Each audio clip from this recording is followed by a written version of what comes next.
Welcome to the Protagonist Pub. My name is Tammy, and this is where characters gather.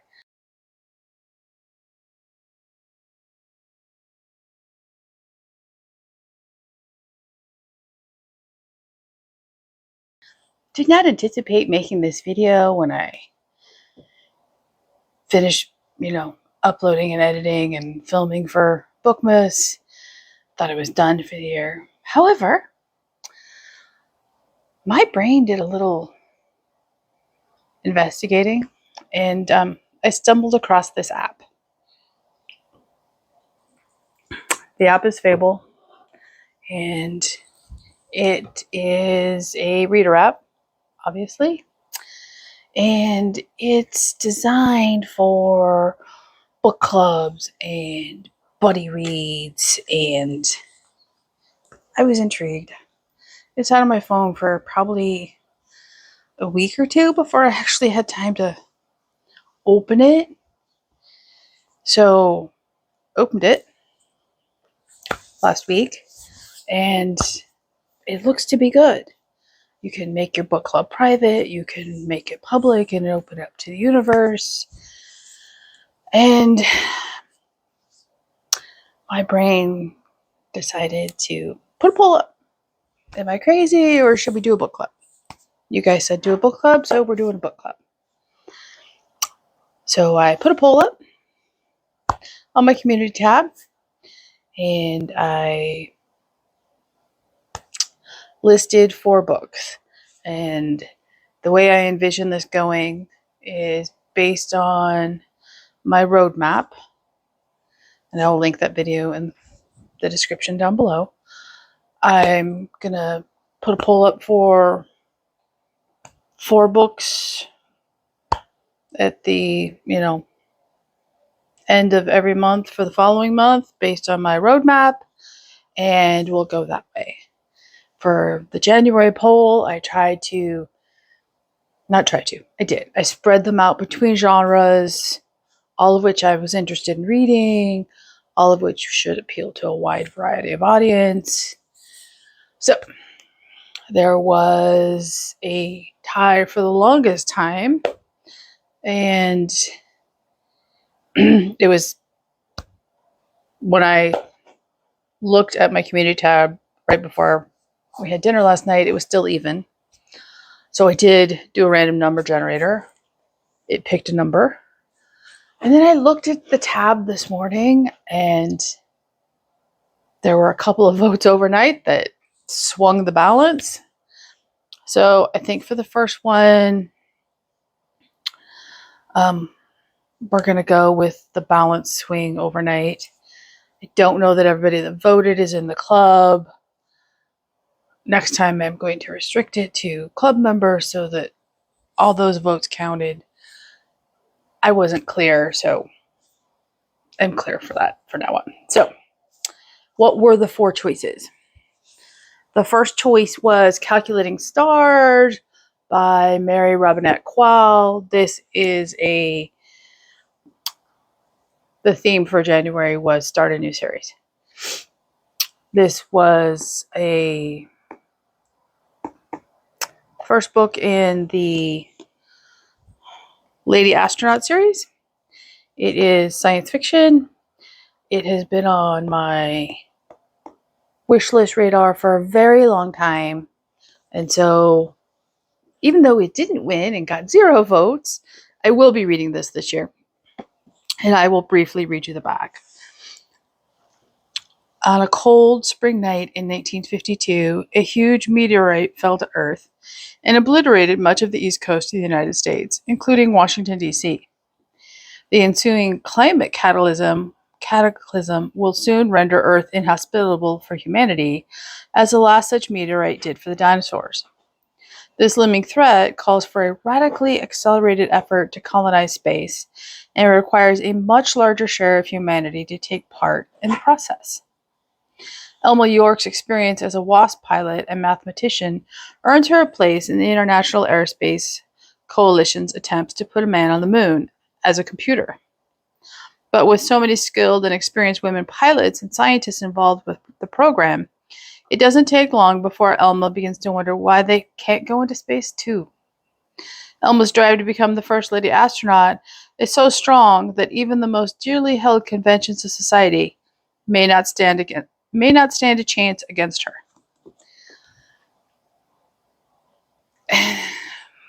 There are 3 books in this series. I own them all now. I am probably reading this year. But it didn't make the cut. So the second book that didn't make the cut is a fantasy. It is the first in the series. I believe there are 9 books in this series. That is The Natural History of Dragons by Marie Brennan. This is obviously the first book in the series. By the way, the edges of this book are wonderful. And this version, I say this version because I'm not sure if it's true on the electronic versions. Just flip past it and now I can't find it easily. Anyway, it's illustrated. Nope, here's one. Okay, that's a very scary one. Let's not show that one. Here's another one. So this is the Memoirs of Lady Trent series. And they're not super chunky. They're not, it's less than 350 pages. And brief little blurb on the back is, "You, dear reader, continue at your own risk. It is not for the faint of heart, no more so than the study of dragons itself. But such study offers rewards beyond compare. To stand in a dragon's presence, even for a briefest of moments, even at the risk of one's life, is a delight that, once experienced, can never be forgotten." This is the only book I own in the series. I want to read it, but I also want the rest of them, and I want them to match. So I need to read it to see if I like it before I start investing in the hardbacks, especially so they all match. So that one will go back on the shelves. So now we're up to the 2 that were tied forever. And I'm just going to talk about the 2 before I tell you which one won.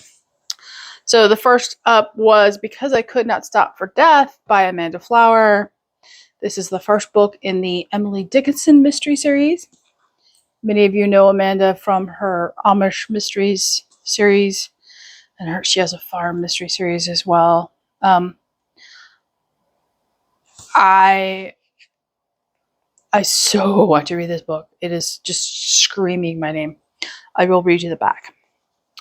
Emily Dickinson and her housemaid, Willa Noble, realize there is nothing poetic about murder in the first book of an all-new series from USA bestselling author and Agatha Award-winning author Amanda Fowler. January 1855. Willa Noble couldn't believe her bad luck when she arrived at the Dickinson home in Amherst, Massachusetts, late, soaking wet, and utterly disheveled in the midst of a rainstorm. She knew this was the worst possible start to her ever-important job interview for the position of housemaid. Just as Willa was being politely dismissed by the housekeeper, she was summoned by the soft but strong voice of Emily Dickinson.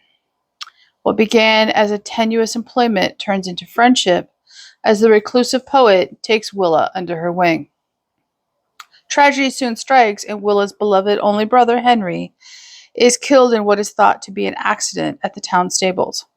With no other family and nowhere else to turn, Willa tells Emily about her brother's death and why she believes there is nothing accidental about it. Willa is convinced it was murder. Henry had been secretive of late, hinting that he had found a way to earn enough money to take care of them both. Believing this is a puzzle she is meant to piece together, Emily offers to help, only to realize that she and Willa are caught in a deadly game of cat and mouse.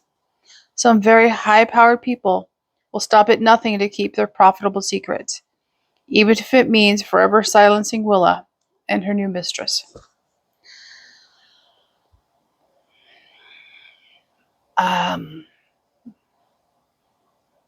Yeah. So the last choice on the poll was Veiled in Smoke by Jocelyn Green. It is the first book in the Windy City saga. This is Christian historical romance. And I will read you the back. The flames took so much. She can't lose her father as well. Meg Townsend and her sister Sylvie seek a quiet existence managing the family bookshop. Meg feels responsible for caring for their father, Stephen, whose spirits and health are both damaged from his time as a prisoner during the Civil War. Her one escape is the painting she creates and sells in the bookshop. Then the Great Fire sweeps through Chicago's business district. The fiery explosions and chaos stir up memories of war for Stephen as he runs from the blaze and becomes separated from his daughters. Days later, when the smoke is cleared, Meg and Sylvie manage to reunite with him.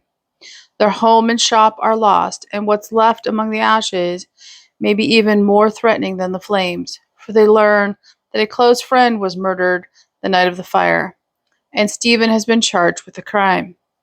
After he's committed to the Cook County Insane Asylum, where they cannot visit him, Stephen feels as lost to them as the shop that now lies in rubble. Though homeless and suddenly unemployed, Meg must not only gather the pieces of her shattered life, but prove the truth of what happened that night, before the asylum truly drives her father mad. As you know, this was on my series to read in 2024, so I was more than happy to put it on this, first ever poll for the book club. So those were the choices for January. So what ended up winning? And this is funny. So I did 3 random number generators, and each random number generator came up with the same answer. That was Because I Could Not Stop for Death by Amanda Flower. And I was very happy about that. I was very happy about that. So when I went to bed last night, this is the book I assumed I would be talking about this morning. When I got up this morning and I checked the community tab, this is the book that won the poll. So for January 2024, we are going to be reading Veiled in Smoke by Jocelyn Green. It is obviously available in physical copy. I believe it is on Kindle Unlimited. If you have that, it may or may not be available at your library. I know it is not available at mine. It's not available on Libby for my library or any of the other library services my library uses. Your mileage there may differ. Don't have a set discussion time period yet. I think we can talk about it all month long on the app. If you're interested in joining us, I will put an invite to the book club in the description box down below. I don't want to make this an incredibly formal discussion. Anybody is free to pop on in the app, which is currently closed invite. It's not open to the general public. We all read at different paces. If it takes me a day to finish, it may take somebody else all month, and that's fine. There is no pressure. I will always be willing to discuss books with people, so don't worry that you're a slow reader or you're afraid of falling behind or letting people down. There is no pressure. Please read at your own pace. If you want to talk about the book and it's February or it's March or it's June, I'm fine with that. That is not a concern.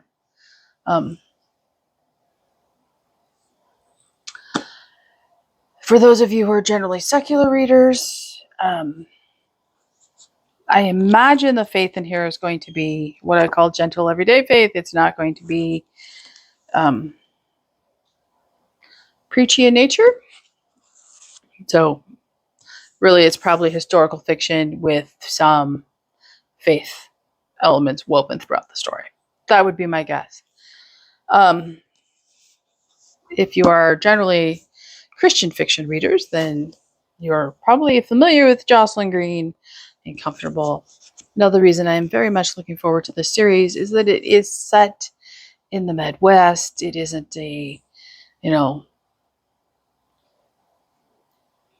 book set in New York or in Europe. It's the Midwest. It's thus going to be Midwestern in nature. And I'm very good with that. So that is the first pick for book club. I am very excited about book club. I am looking forward to it. It is going to be relaxed, and it is, feel free to jump on the app and, if you just want to talk and, pose a question in book club, and hopefully everybody finds somebody to talk to and everybody just finds a home, and we can broaden our horizons a little bit as readers and step outside our comfort zones or find a new comfort zone as the year progresses. I hope you will join us. Links are down below in the description box, as is all the various sundry ways to contact me. When my brain was investigating and found the Fable app, I also found Storygraph, which I will be much more active on this year. And next week I'm doing an unexpected video, but Storygraph sucked me into a bunch of reading challenges, which I gladly signed up for. So I'm going to talk about those in a video next week. And I've never been very active on Goodreads. I'm going to be even less active on Goodreads, and I'm going to be much more active on Storygraph. So I will put that link in my socials down below. I need to remember to do that. I hope you all have a wonderful New Year's. I hope you join us for book club, and I hope you are looking forward to 2024. I almost said 2022. Isn't the Wayback Machine, Tammy? Please leave a comment down below, like and subscribe, and I will see you here next year at the Protagonist Pub.